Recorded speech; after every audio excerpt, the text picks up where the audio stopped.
వెట్రి సెల్వి ఈమె ఏలూరులో కరెక్ట్గా ఓ 10 రోజుల క్రితమే జాయిన్ అయ్యారు. అయిన వెంటనే వర్షాలు రావడం మూలంగా ఆ ప్రాంతం మొత్తం కూడా వరదలతో మునిగిపోయింది. కొన్ని ప్రదేశాలకి కార్లు వెళ్ళలేని పరిస్థితి. ఇలాంటి పరిస్థితుల్లో ఏం చేయాలి? కలెక్టర్ ఆఫీస్లో ఉండి మానిటరింగ్ చేయాలి కదా. కానీ ఈమె అలా చేయలేదు.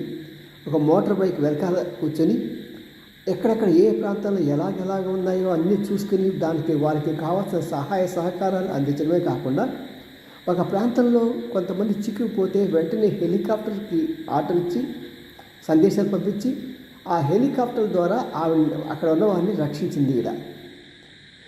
ఈ ఐఏఎస్ ఆఫీసులు అంటే ఇలా ఉండాలండి. అలాగే కానీ శ్రీలక్ష్మి లాగా ఏ ఎండకు ఆ గొడుగు పట్టి సొమ్ములు చేసుకోవడానికి అవకాశం ఇవ్వటం చేయకూడదు. ఇది కలెక్టర్ అండి. కలెక్టర్ అంటే ఇలా ఉండాలి.